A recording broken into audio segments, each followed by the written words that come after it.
Cuando el dolor en el pecho comenzó a apretar, como si alguien estuviera aplastando mi corazón con sus propias manos, la primera persona en la que pensé fue en mi marido.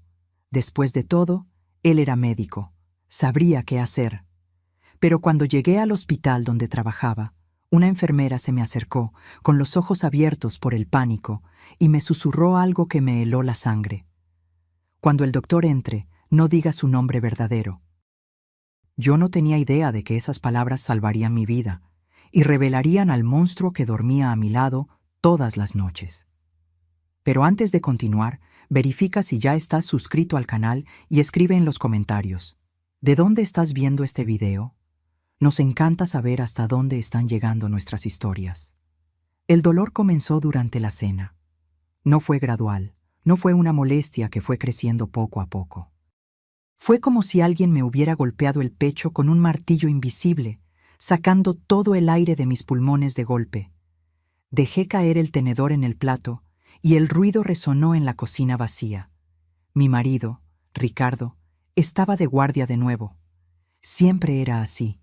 Vivía en el hospital y yo vivía sola en esa casa enorme que heredé de mis padres.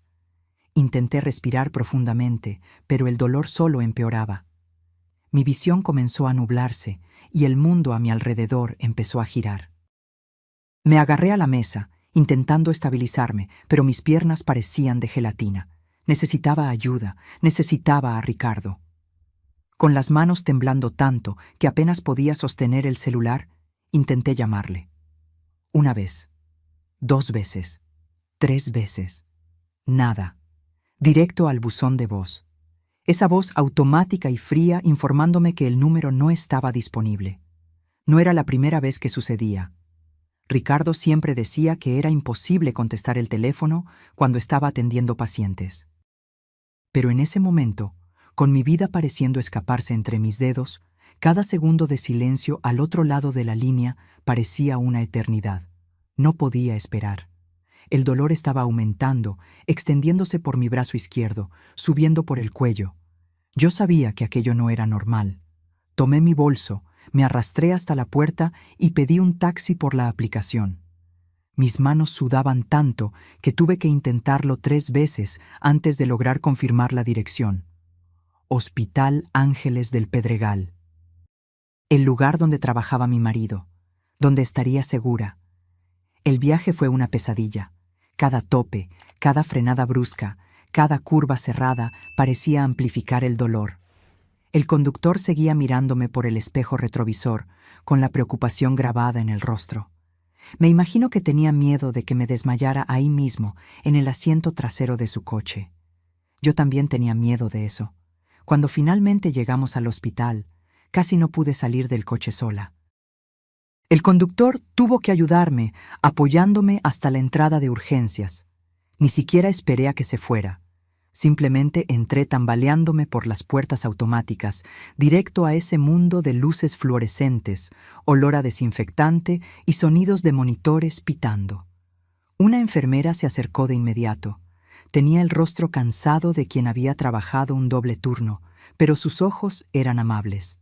Su gafete decía Sofía. Me ayudó a sentarme en una silla de ruedas y comenzó a hacerme preguntas.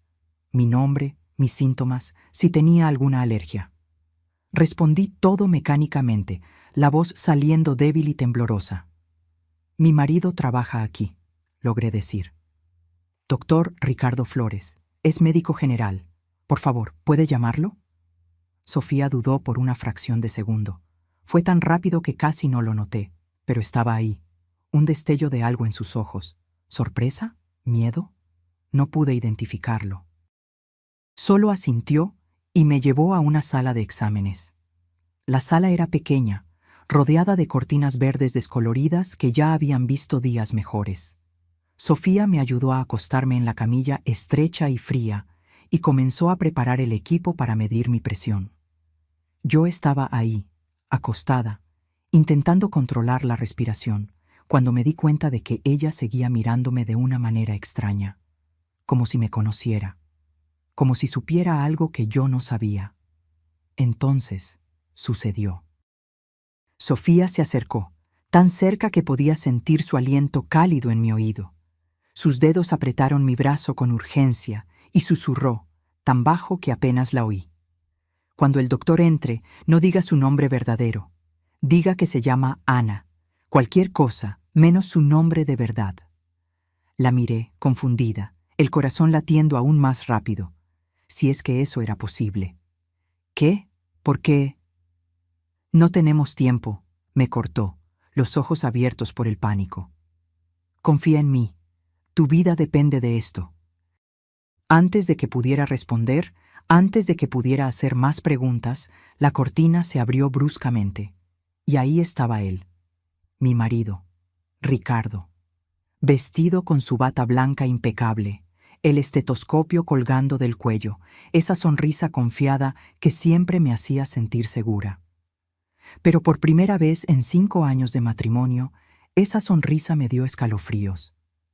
Ricardo ni siquiera me miró a la cara. Sus ojos estaban fijos en el portapapeles en su mano, verificando algo. Sofía se adelantó, la voz firme y profesional. Paciente ingresó con dolor torácico agudo, disnea y sudoración. Nombre, Ana García, sin seguro.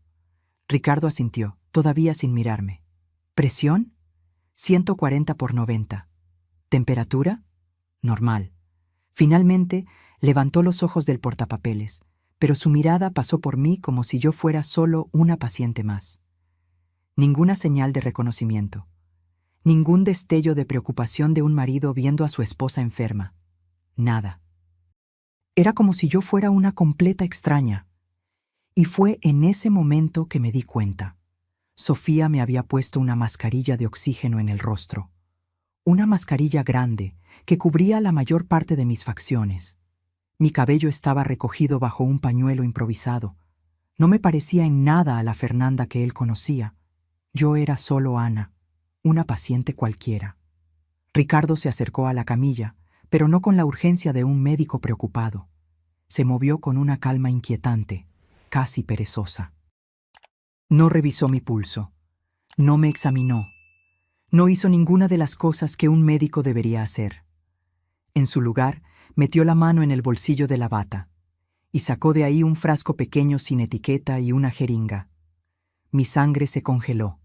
Eso no estaba bien. Los médicos no andaban con medicamentos en el bolsillo. Los tomaban del carrito de medicamentos, de los estantes identificados, siempre con protocolos estrictos.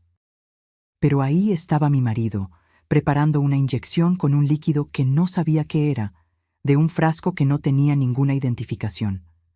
Antes de que pudiera hacer cualquier cosa, el celular en su bolsillo vibró. Ricardo contestó, sosteniendo el teléfono entre el hombro y la oreja mientras continuaba preparando la jeringa, y entonces habló. Y lo que dijo destruyó mi mundo. Sí, Mónica, puedes estar tranquila. El veneno actúa rápido. Parecerá un ataque al corazón natural. Nadie sospechará nada. Se rió bajo, un sonido que me dio náuseas. En cuanto esa tonta muera, toda la herencia será nuestra. Mañana mismo empezamos a liquidar los bienes. Mónica. Estaba hablando con Mónica. La doctora Mónica Díaz, su colega del hospital. La mujer que él siempre decía que era solo una amiga. La mujer que yo había invitado a nuestro último aniversario de bodas, que había apretado mi mano y me había llamado afortunada por tener un marido tan dedicado. Y ahí estaba él, mi marido, hablando de matarme, de envenenar a su propia esposa por dinero. La herencia de mis padres. Era eso lo que quería. Los inmuebles, las acciones, las cuentas bancarias. Todo lo que mis padres habían construido durante toda una vida y me habían dejado a mí. Ricardo había planeado todo. Casarse conmigo, ganarse mi confianza, esperar el momento justo. Y ese momento era ahora. Lágrimas calientes comenzaron a escurrir por mi rostro, mojando la mascarilla de oxígeno. Quería gritar, quería saltar de la camilla y correr, pero mi cuerpo estaba paralizado. No solo por el dolor físico, sino por el shock absoluto de lo que estaba descubriendo. Ricardo colgó el teléfono y se acercó al suero que Sofía había preparado. Con movimientos precisos y fríos, insertó la aguja en el tubo inyectando ese líquido transparente que debería ser mi sentencia de muerte. «Deje descansar a la paciente», le dijo a Sofía sin ninguna emoción en la voz. «No permita visitas. Vuelvo en 10 minutos para constatar el deceso». Y entonces salió. Simplemente salió, como si acabara de recetar un analgésico común para un dolor de cabeza, como si no acabara de inyectar veneno a la esposa que juró amar y proteger. Tan pronto como la cortina se cerró tras él, Sofía se movió con una velocidad impresionante. Me arrancó el catéter del brazo, interrumpiendo el flujo del suero envenenado. Mi mano sangraba un poco, pero ella rápidamente lo detuvo con un algodón. «Respira», susurró, los ojos llenos de lágrimas. «Respira, Fernanda. Vas a estar bien. Cambié el veneno por un sedante ligero antes de que él entrara. Lo que inyectó no te va a matar». La miré sin poder procesar. «¿Cómo sabías?» Sofía me agarró la mano con fuerza. «Tu papá le salvó la vida a mi hija hace 3 años. Pagó la cirugía cardíaca cuando yo no tenía dinero. Nunca olvidé su rostro, y tú eres idéntica a tu mamá». Se secó sus propias lágrimas. Yo ya sospechaba del doctor. Ricardo, desde hace semanas. Oí conversaciones de él con la doctora Mónica en los pasillos, sobre deshacerse de su esposa, sobre la herencia. Cuando ingresaste y vi tu nombre en la pulsera, supe que era hoy, que hoy iba a intentar matarte. Yo estaba en shock, pero Sofía no tenía tiempo para dejarme procesar. Me jaló de la camilla con urgencia, sus dedos finos pero fuertes agarrando mi brazo. «Tenemos que actuar rápido», susurró, mirando nerviosamente hacia la cortina. «Ricardo volverá en 10 minutos esperando encontrarte muerta. Necesitamos hacer que crea que lo logró». «¿Cómo?», logré preguntar, la voz saliendo temblorosa y amortiguada por la mascarilla que todavía cubría mi rostro.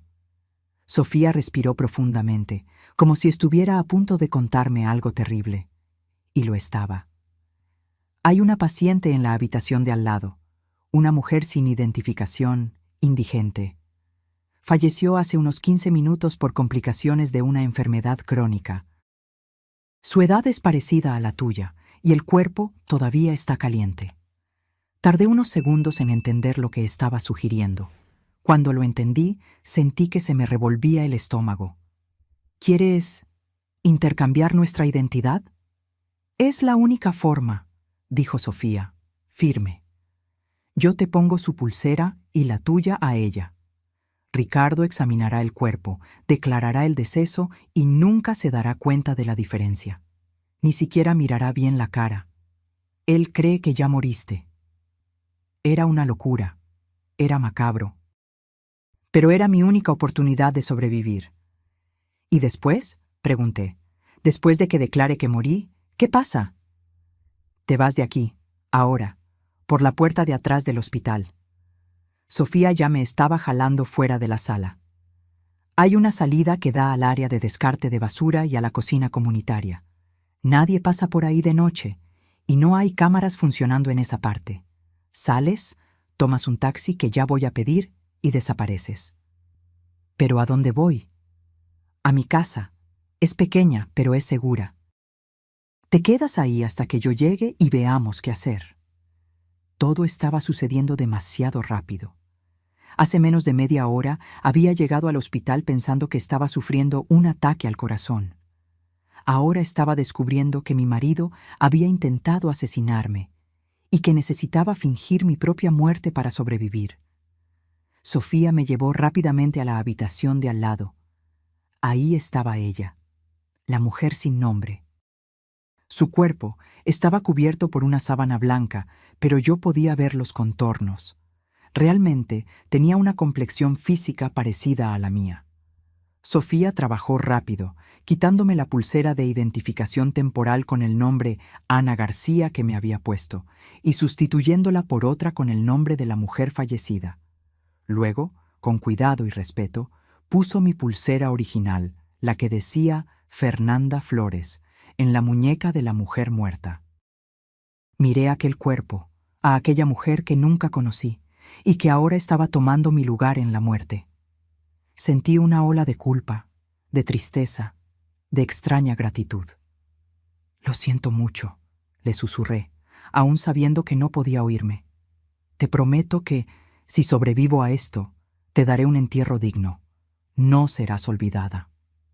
Sofía me puso una sudadera grande, la capucha cubriendo mi cabello y una mascarilla quirúrgica nueva en mi rostro. Apúrate, me urgió.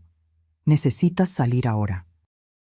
Seguimos por el pasillo vacío, nuestros pasos amortiguados por el linóleo desgastado.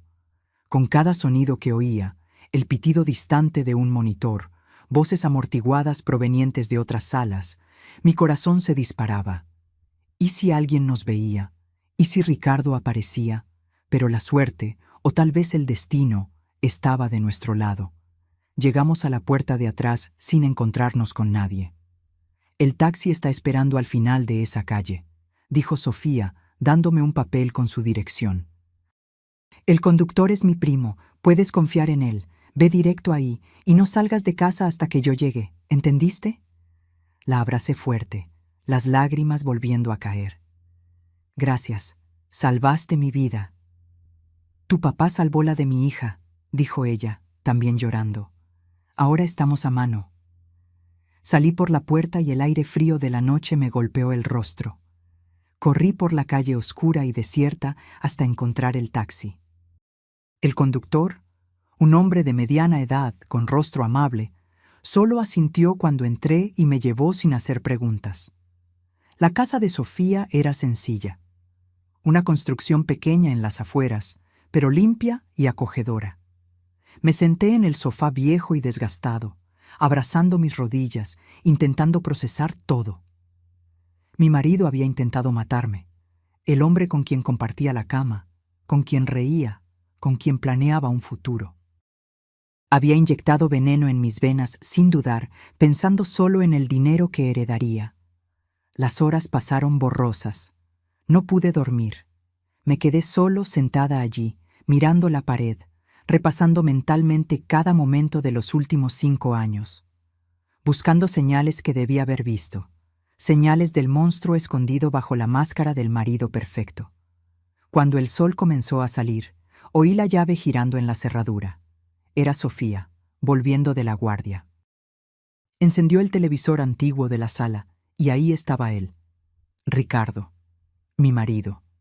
En la pantalla, rodeado de cámaras y reporteros. Estaba llorando, lágrimas genuinas escurriendo por su rostro, la voz embargada de emoción. Anunció a todo el país que su amada esposa, Fernanda Flores, había fallecido de un súbito ataque al corazón en la madrugada. Pidió oraciones, privacidad, comprensión. A su lado, la doctora. Mónica ponía la mano en su hombro en un gesto de apoyo, sus propios ojos fingiendo tristeza. ¡Qué performance! ¡Qué actuación magistral! Está planeando enterrar el cuerpo rápidamente, murmuró Sofía, mirando la pantalla con repulsión. Sin autopsia, claro. Con el acta de defunción que él mismo va a firmar, nadie va a cuestionar. Y así, todos los bienes que tus padres dejaron van a parar a sus manos.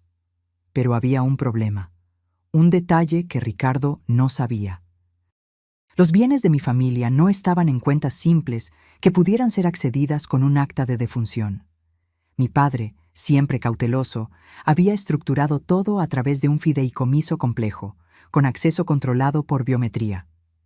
Específicamente, por la lectura de mi retina. Sin mí viva para autorizar, Ricardo no podría tocar ni un solo centavo, y yo necesitaba garantizar que él nunca descubriera eso, al menos no hasta que yo estuviera lista para contraatacar. Necesito ayuda, le dije a Sofía. Conozco a alguien, un abogado de la familia, el licenciado Javier. Fue amigo de mi padre por décadas. Necesito hablar con él. Sofía asintió. Voy a conseguirte un teléfono seguro. Pero Fernanda, ¿estás segura de esto? Una vez que contactes a alguien, siempre hay riesgo de ser descubierta. Lo sé, respondí, sintiendo una determinación nueva creciendo dentro de mí. El dolor, el shock, la tristeza, todo todavía estaba ahí, pero algo más estaban haciendo. Algo frío, algo poderoso. Pero no me voy a esconder para siempre. Voy a destruir a Ricardo. Voy a hacer que pague por todo. 3 días después de mi muerte, estaba sentada en un elegante despacho en el centro de la ciudad. El licenciado Javier, el viejo abogado de la familia, estaba sentado detrás de una mesa de caoba maciza, mirándome como si estuviera viendo un fantasma. Y, en cierta forma, lo estaba. «Fernanda», susurró, todavía en shock. «Vi tu funeral por la televisión». «¿Cómo?» Le conté todo. Cada detalle sórdido, el veneno, la traición, el plan de Sofía, el intercambio de identidad.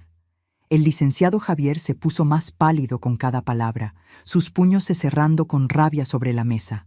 «Ese maldito», gruñó. «Ese canalla. Nunca me gustó, ¿sabes? Desde el primer día que lo trajiste a conocer a tu padre. Había algo falso en él, pero tú estabas tan enamorada». «Fui una tonta», murmuré. «No, eras una mujer enamorada, y él era un sociópata convincente».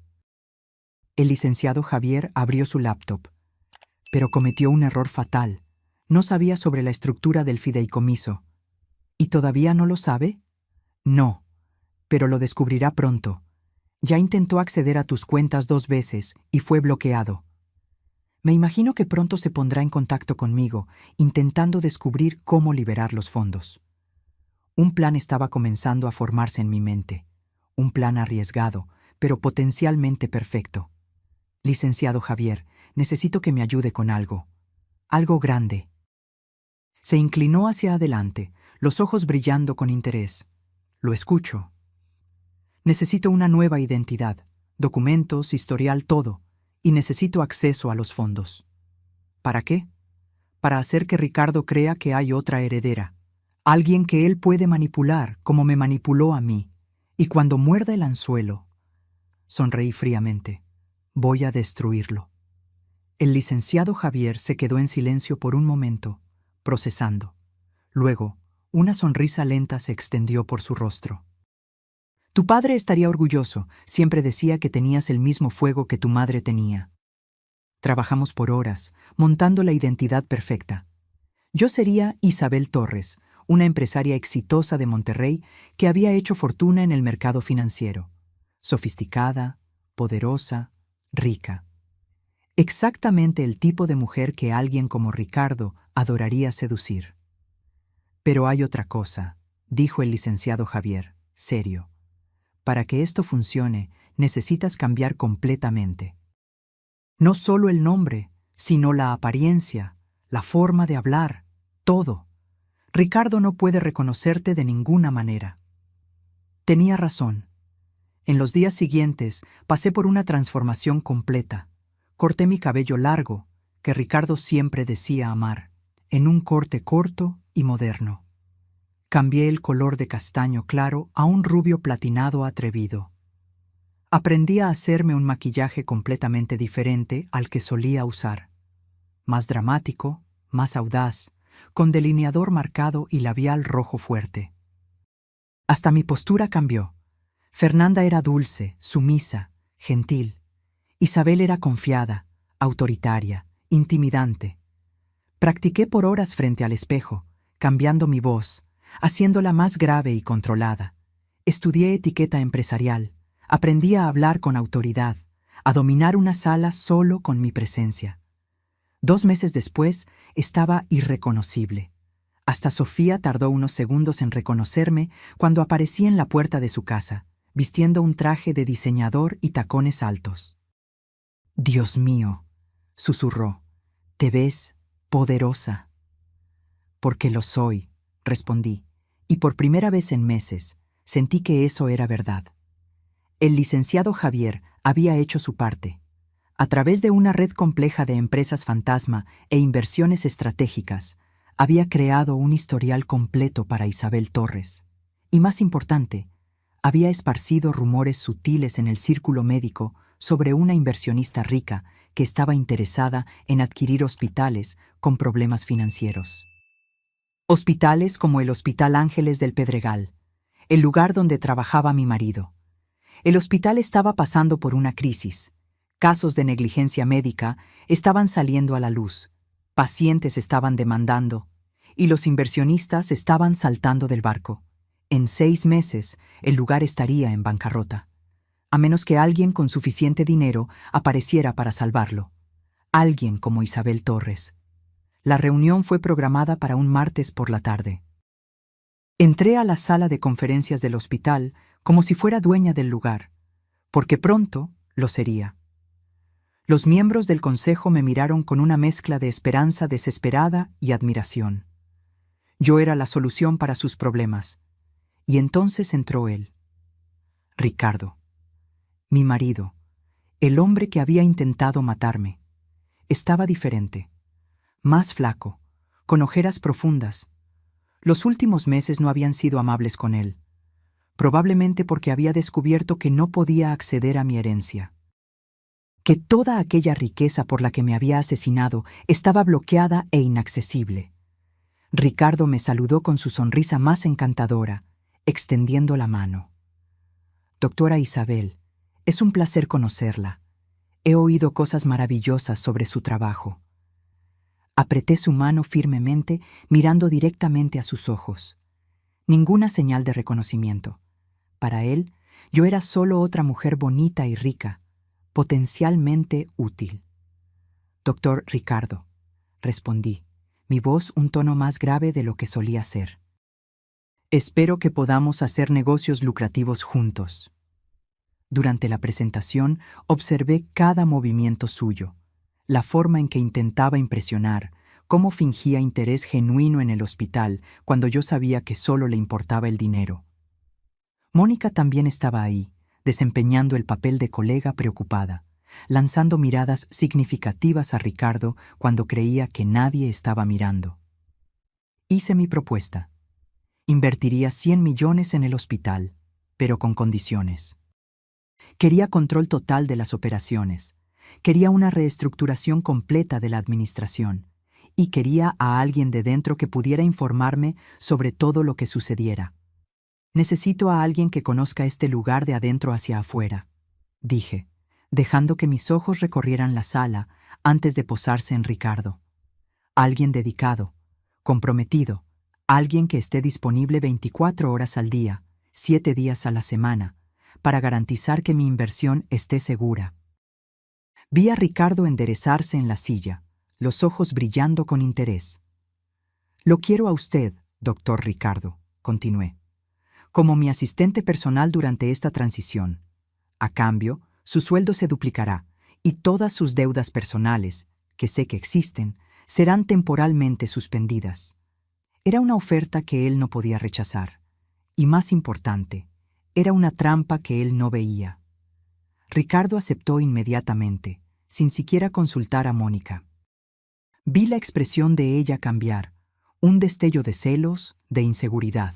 Perfecto, ya estaba plantando las semillas de la discordia entre ellos. Excelente, dije, sonriendo fríamente.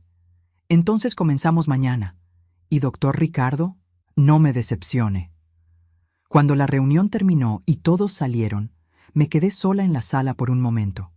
Miré por la ventana hacia la ciudad allá abajo, hacia el mundo que seguía girando, ajeno al drama que estaba a punto de desatarse.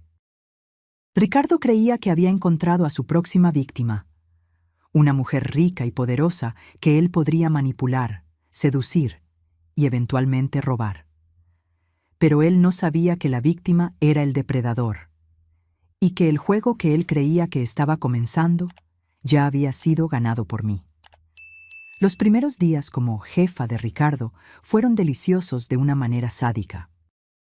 Yo lo hacía correr de un lado a otro del hospital, buscando documentos triviales, verificando existencias, permaneciendo de pie durante reuniones largas mientras yo me sentaba cómodamente.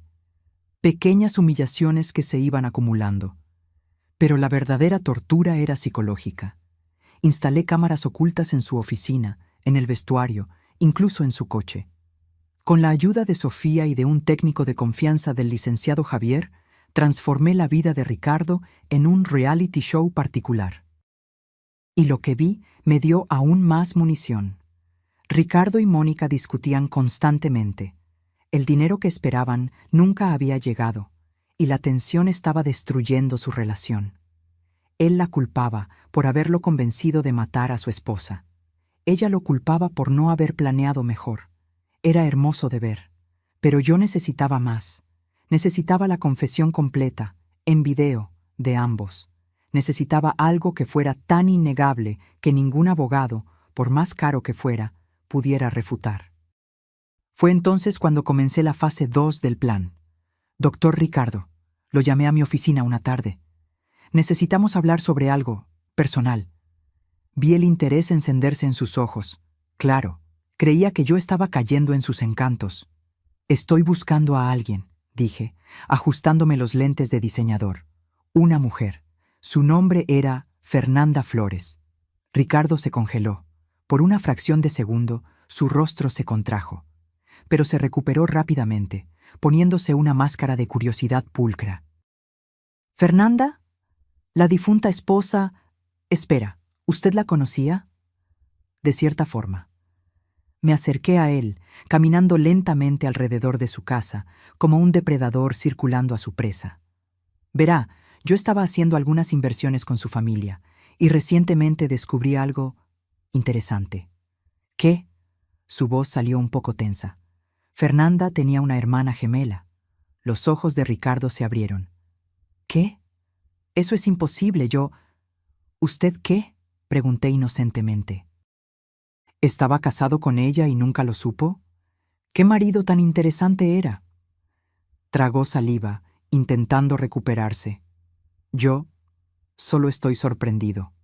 Ella nunca mencionó una hermana. Porque la familia lo ocultó.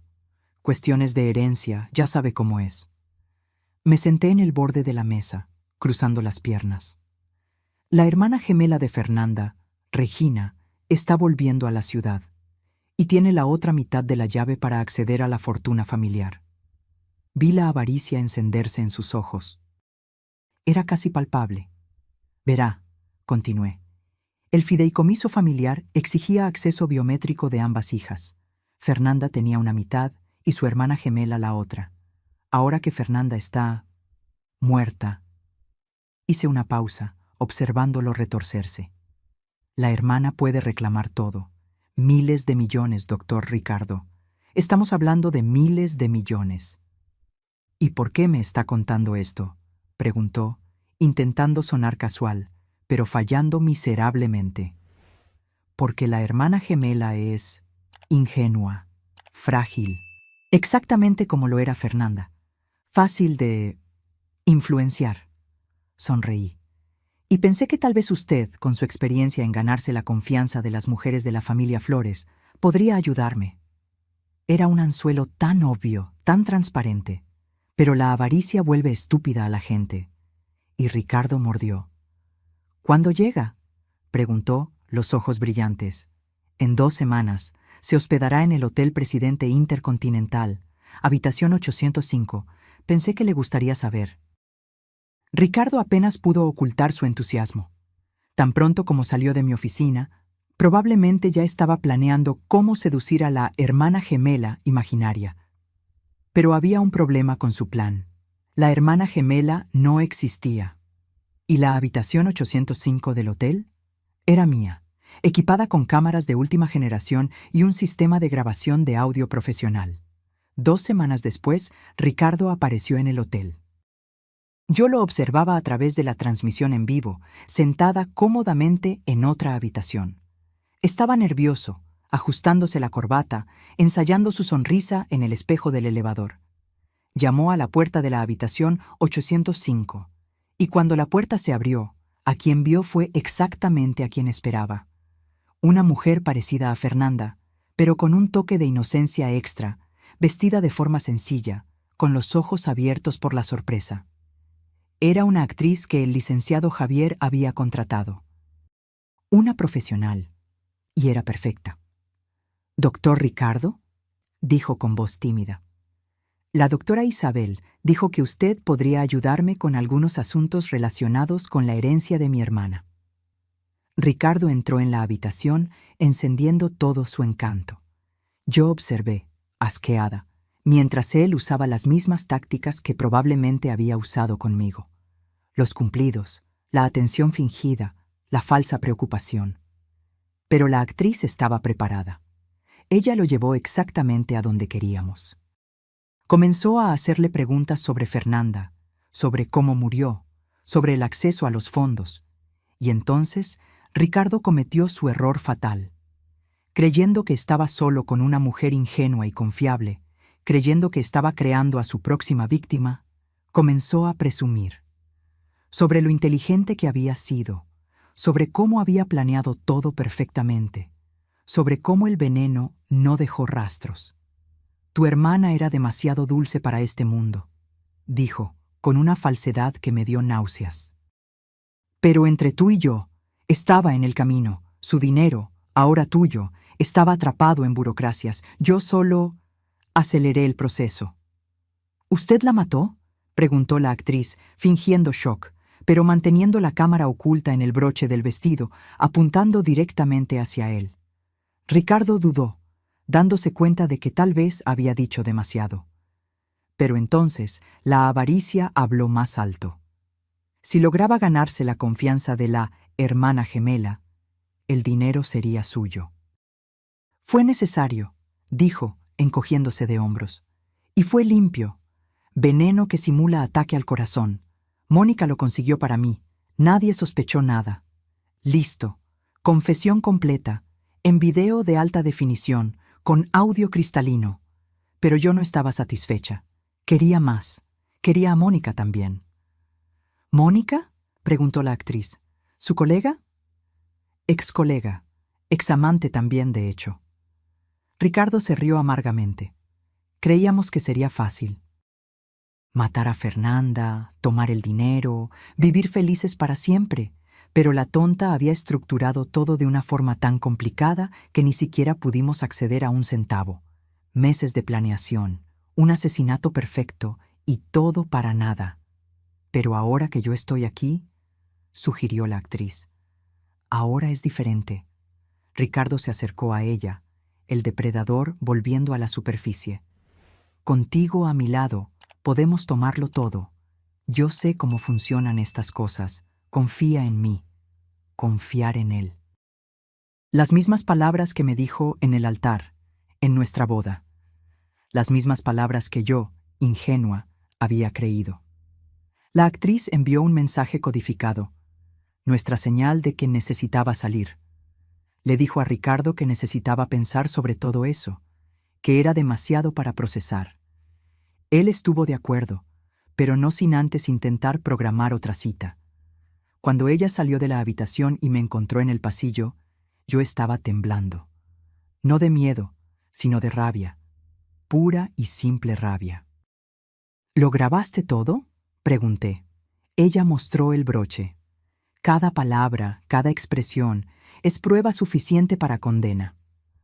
Pero había una parte más del plan, la parte más deliciosa. Es hora de que Mónica sepa, dije con una sonrisa fría, que su examante está intentando reemplazarla. Enviar el video de la confesión de Ricardo a Mónica fue sorprendentemente fácil. El licenciado Javier creó un perfil anónimo y le envió el archivo con un mensaje simple. Pensé que deberías saber con quién te estás metiendo. La reacción de Mónica fue inmediata y explosiva. A través de las cámaras que había instalado en el hospital, asistí en tiempo real cuando ella confrontó a Ricardo en el vestuario médico. La discusión fue épica. Ella gritaba, acusándolo de traición, de querer reemplazarla. Él intentaba defenderse, diciendo que solo estaba tratando de conseguir el dinero para los dos, pero ella no creía ni una palabra.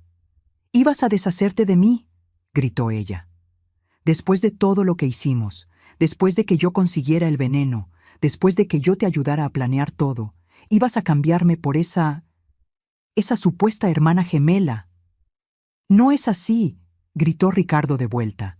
«Estaba intentando ganarme su confianza para nosotros, para los dos». Pero el daño estaba hecho. La confianza entre ellos, ya frágil, se había hecho añicos completamente. y las personas desesperadas y desconfiadas cometen errores, grandes errores. Fue exactamente lo que sucedió 3 días después.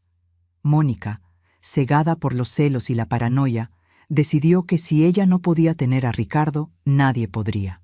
Y más importante, si había alguna posibilidad de que ella tomara el dinero, necesitaba eliminar a la competencia. Necesitaba eliminar a Isabel Torres. Consiguió una copia de la llave de mi apartamento, o al menos ella creía que la había conseguido. En realidad, el licenciado Javier había dejado caer la llave accidentalmente cerca de ella, sabiendo que la tomaría. Todo era parte del plan. En la noche programada, Mónica invadió mi apartamento. Yo no estaba ahí, claro.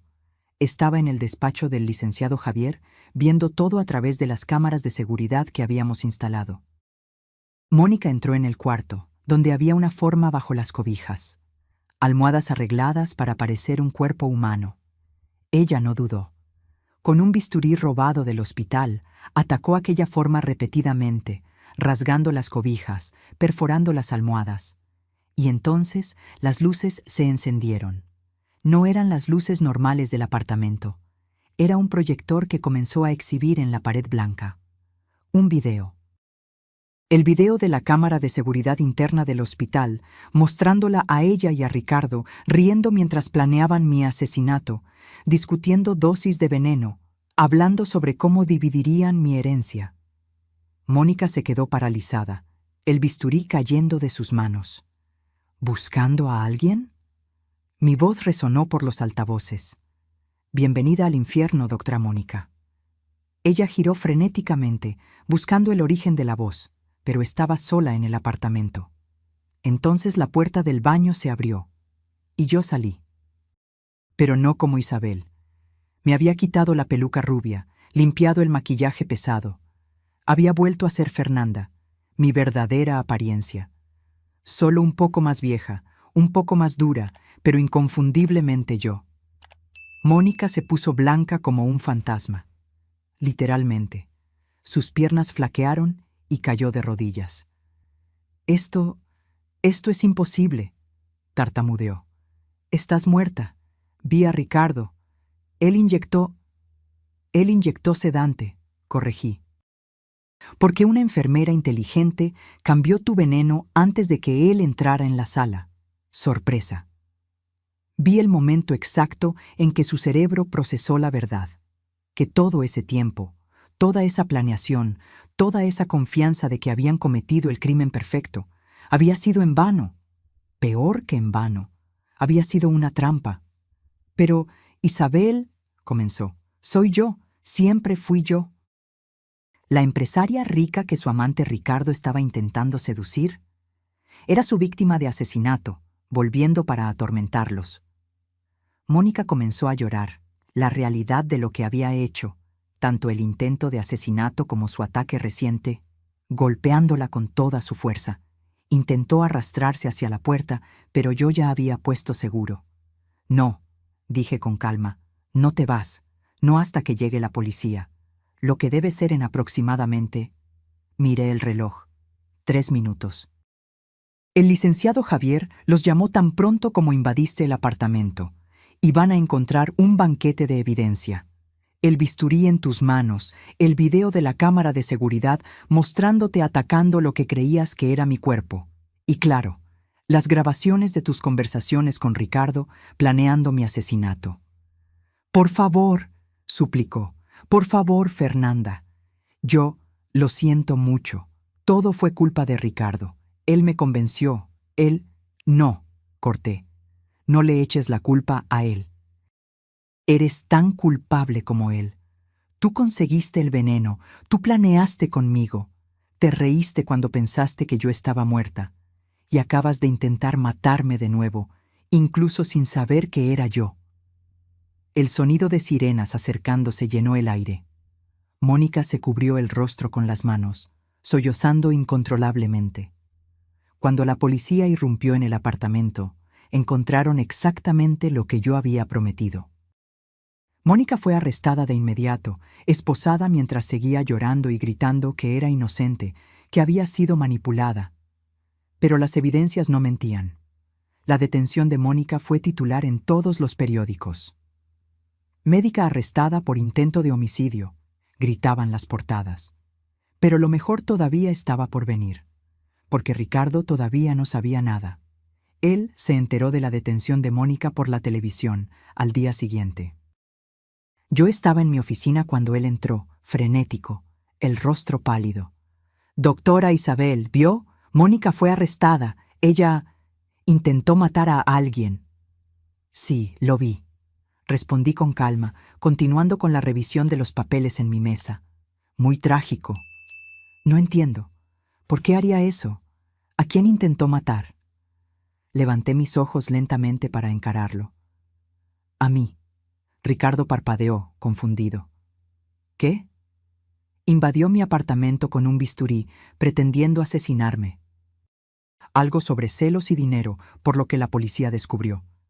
Me incliné hacia adelante. «Parece que ella tenía un flechazo por usted, doctor Ricardo, y no le gustó la idea de que usted sedujera a otras mujeres». Vi el pánico creciendo en sus ojos. Estaba comenzando a conectar los puntos, dándose cuenta de que el cerco se estaba cerrando. Yo no sabía», tartamudeó. «Está loca, completamente loca. Apenas la conocía, éramos solo colegas».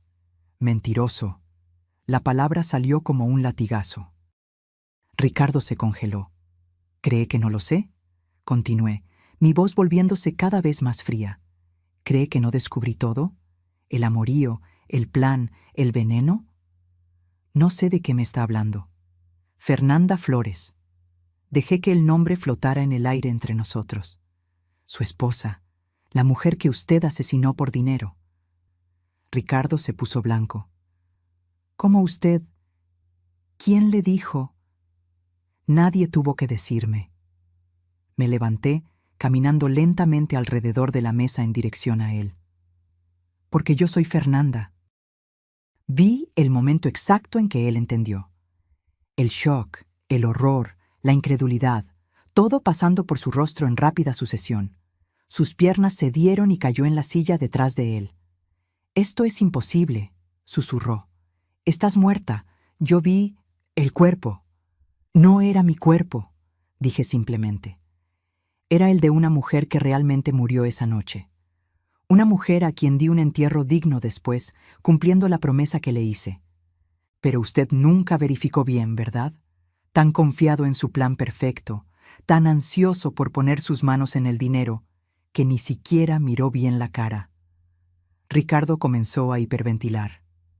Pero Isabel, nunca existió. Era solo yo, todo el tiempo, observándolo, manipulándolo, haciendo que se enterrara cada vez más hondo. Me quité mis lentes de diseñador, limpié el maquillaje pesado con un pañuelo, quité la peluca rubia. ¿Me reconoce ahora? Él me miró fijamente y yo vi el reconocimiento final suceder. Su esposa, la mujer que había jurado amar, la mujer que él había intentado matar. ¿Por qué?, logró preguntar, la voz quebrándose. ¿Por qué hacer todo esto? Podrías haber ido directo a la policía. ¿Y dejarlo escapar con una sentencia leve? Alegando que fue crimen pasional, que Mónica lo manipuló, que usted estaba arrepentido. Me reí fríamente. No. Yo quería que sintiera cada momento de lo que yo sentí. La traición, el miedo, la humillación. Quería que usted supiera lo que es ser usado, manipulado, desechado. Fernanda, por favor, no me llame así. Mi voz era hielo puro. Usted perdió el derecho de decir mi nombre cuando inyectó veneno en mis venas. La puerta de la oficina se abrió. El licenciado Javier entró, seguido por 2 policías. «Doctor». «Ricardo Flores», dijo uno de los policías, «queda usted arrestado por el intento de homicidio de Fernanda Flores, por falsificación de acta de defunción, por fraude y por abuso de autoridad médica». Ricardo intentó correr, pero no había a dónde ir. Los policías lo esposaron rápidamente, leyendo sus derechos mientras él gritaba que era inocente, que todo era un malentendido. Pero entonces el licenciado Javier puso una tablet frente a él. Tal vez esto ayude a refrescar su memoria. Era el video. El video de él confesando todo a la actriz que él creía que era mi hermana gemela. Su voz clara como el cristal, admitiendo el asesinato, hablando sobre el veneno, sobre el plan con Mónica. Todo el color drenó del rostro de Ricardo. Ustedes me tendieron una trampa. Le dimos cuerda, corregí, y usted se ahorcó solo. Mientras los policías se lo llevaban, Ricardo giró la cabeza una última vez, mirándome con una mezcla de odio y desesperación. Se va a arrepentir de esto. Voy a probar mi inocencia. Va a pasar los próximos 22 años en la cárcel, interrumpí, si tiene suerte. Porque intento de homicidio de cónyuge, premeditado, con uso de sustancias tóxicas. Al juez le encantará este caso. Y fue arrastrado hacia afuera, sus gritos de protesta resonando por los pasillos. Me quedé sola en la oficina, las manos temblando ligeramente. No de miedo, no de tristeza, sino de puro alivio. Finalmente había terminado. El licenciado Javier puso la mano en mi hombro. Tu padre estaría orgulloso. Lo sé, susurré, sintiendo lágrimas finalmente brotar. Pero no eran lágrimas de dolor, eran de liberación. El juicio fue rápido, con todas las evidencias que habíamos reunido, los videos, las grabaciones de audio, los registros bancarios mostrando las transacciones sospechosas, el testimonio de Sofía sobre el cambio del veneno. Ricardo y Mónica no tenían defensa. Sus abogados intentaron de todo. Alegaron que los videos eran fabricados, que yo los había manipulado, que todo era una trampa elaborada. Pero la pericia técnica probó que cada grabación era auténtica, cada palabra, cada confesión era real. Me senté en la primera fila del tribunal todos los días, observando a Ricardo retorcerse en el banquillo de los acusados. Evitaba mi mirada, incapaz de encarar a la mujer que había intentado asesinar y que ahora lo estaba destruyendo. Mónica estaba en un estado aún peor. Su abogado había solicitado una evaluación psiquiátrica, alegando que estaba teniendo un colapso mental. Y lo estaba. Durante una de las audiencias comenzó a reír histéricamente, luego a llorar, sin poder parar. Fue retirada de la sala, sedada. Cuando llegó el momento de los veredictos, el juez leyó cada acusación con voz firme y grave. Culpable, culpable, culpable. Cada palabra era como música para mis oídos. Ricardo recibió 22 años, Mónica, 20. Ambos sin posibilidad de libertad condicional por los primeros 10 años. Pero yo no estaba satisfecha solo con su encarcelamiento. Quería que sufrieran de verdad. A través del licenciado Javier, usé mi influencia y dinero para garantizar que Ricardo fuera enviado a una de las peores cárceles del país. No una prisión común, sino una para criminales violentos, donde un exmédico respetado sería visto como débil, privilegiado, un blanco fácil. Y para asegurarme de que nunca olvidara lo que había hecho, dispuse que copias del video de su confesión fueran accidentalmente filtradas dentro de la prisión. Todos los reclusos sabían exactamente quién era y lo que había intentado hacer. Mónica fue a la sala psiquiátrica de la prisión femenil, no por bondad, sino porque sabía que ahí ella tendría que enfrentar su propia mente rota todos los días, sin escapatoria. 3 meses después del juicio, hice una visita a Ricardo. La prisión era todo lo que esperaba. Paredes de cemento gris, el olor a humedad y desesperación, el sonido constante de puertas de metal golpeando. Ricardo fue traído a la sala de visitas luciendo irreconocible. Había perdido unos 20 kilos. El rostro estaba flaco y marcado. El cabello estaba comenzando a encanecer. Sus ojos, antes tan llenos de confianza y encanto, estaban hundidos y vacíos. Cuando me vio, se lanzó contra el vidrio que nos separaba, lágrimas escurriendo por su rostro. Fernanda, por favor, tienes que sacarme de aquí, no aguanto más. Ellos me tratan como basura, no puedo dormir, yo... Bien, interrumpí con calma, mi voz fría como el hielo. Ahora sabes cómo me sentí esa noche, asustada, sola, traicionada por la persona en la que más confiaba. Lo siento, lo juro, lo siento. Fue un error, fue la avaricia, no estaba pensando bien. Perdóname, por favor. ¿Perdonarte? Me reí sin humor. No, no vine aquí para ofrecerte perdón, Ricardo. Vine para darte esto. Saqué de mi bolso un papel cuidadosamente doblado y lo presioné contra el vidrio. Era una cuenta, una lista detallada de todos los costos financieros, emocionales y psicológicos que él me causó durante nuestro matrimonio y con su intento de asesinato. Esto es lo que me debes, expliqué. Cada comida que te pagué, cada cuenta que cubrí, cada terapia que necesité tomar para superar el trauma. Sumando todo, incluyendo intereses y compensación por daños morales, da unos 3.000 millones. Sus ojos se abrieron en shock. Obviamente no tienes cómo pagar, así que pagarás de otra forma. Con cada día que pases en esa celda, con cada momento de sufrimiento, considéralo como un abono de tu deuda conmigo. Eres un monstruo, susurró. No, corregí. Tú eres el monstruo. Yo soy solo la consecuencia. Me levanté para irme, pero me detuve en la puerta. Ah, y Ricardo, me aseguré de que nunca recibas reducción de pena por buen comportamiento. Tengo conexiones, así que disfruta tus próximos 22 años, porque los vas a cumplir cada segundo. Salí de la prisión sin mirar atrás, dejando sus gritos desesperados atrás. 5 años han pasado desde aquella noche terrible en el hospital. 5 años desde que mi vida fue puesta de cabeza y fui forzada a renacer de las cenizas de la traición. El Hospital Ángeles del Pedregal ya no existe. O mejor dicho, existe, pero ahora se llama Hospital Fernanda Flores, un centro médico de punta dedicado a tratamientos accesibles e investigación de calidad. Uso la fortuna que mis padres me dejaron para hacer la diferencia, para garantizar que otras personas no sufran negligencia médica como la que casi me mata. Sofía es la directora de operaciones, mi mano derecha en todo. Le dimos becas a su hija, que ahora se está graduando en medicina. Quiere ser cardióloga, para ayudar a otros como ella fue ayudada.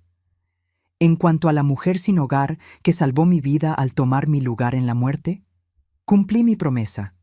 Le di un entierro digno, con flores, música y una lápida bonita en el cementerio municipal. Su nombre, que descubrí después a través de investigación, era Rosa. Y cada año, en el aniversario de aquella noche, visito su tumba y doy las gracias. Ricardo sigue en la cárcel. Oí por el licenciado Javier que desarrolló problemas psiquiátricos severos, alucinaciones constantes, paranoia extrema. Pasa la mayor parte del tiempo en aislamiento, murmurando solo sobre venganzas e injusticias. Algunos dicen que enloqueció de verdad. Yo digo que finalmente está enfrentando la verdad de lo que hizo. Mónica está en una situación similar. La última noticia que tuve es que está completamente catatónica, sentada en silencio todo el día, con la mirada vacía. A veces, los guardias dicen, comienza a reír de la nada, o a llorar sin parar. Su mente se rompió completamente. ¿Y yo? Yo soy libre, verdaderamente libre. No solo físicamente, sino emocionalmente. La Fernanda ingenua y demasiado confiada que solía ser murió en esa sala de urgencias. La mujer que resurgió es más fuerte, más lista, más cautelosa. Aprendí que confiar es importante, pero verificar es esencial. Aprendí que el amor verdadero no te mata por dinero. Aprendí que a veces la venganza no se sirve fría. Se sirve de forma meticulosa, calculada y absolutamente devastadora. Hay momentos en que me pregunto si fui demasiado lejos, si tal vez debí haber entregado a Ricardo y Mónica a la policía desde el principio, sin toda la elaboración. Pero entonces recuerdo aquella noche, la sensación del veneno entrando en mis venas, el sonido de la voz de mi marido hablando casualmente sobre mi muerte con su amante, la completa y total traición. No, No fui demasiado lejos. Fui exactamente hasta donde necesitaba ir. Hoy, mientras estoy en el techo del hospital, observando la ciudad al atardecer, siento una paz que no sentía en años. El helicóptero que me lleva a reuniones de negocios está en el helipuerto, las hélices girando suavemente. Mi celular suena. Es un mensaje de un grupo de emprendedoras que creé, mujeres que también superaron traiciones y ahora construyen imperios propios. Sonrío, respondiendo el mensaje, y subo al helicóptero. Allá abajo, en algún lugar oscuro de la ciudad, 2 exmédicos se pudren en sus celdas, pagando por los pecados que cometieron. Pero yo ya no pienso en ellos todos los días. No merecen ese espacio en mi mente, porque descubrí algo importante. La mejor venganza no es destruir a tus enemigos de golpe, es construir una vida tan buena, tan exitosa, tan llena de propósito y alegría, que ellos mueran lentamente de envidia, arrepentimiento y de la conciencia de lo que perdieron. Mientras el helicóptero despega, cortando el cielo nocturno, miro una última vez a la ciudad. En algún lugar allá abajo hay otras mujeres pasando por lo que yo pasé, siendo traicionadas, manipuladas, desechadas. Para ellas les dejo este mensaje: no sean víctimas, sean vengadoras, no lloren, planeen, no se sometan, renazcan. Porque a veces, fingir tu propia muerte no es el final de tu historia, es solo el comienzo.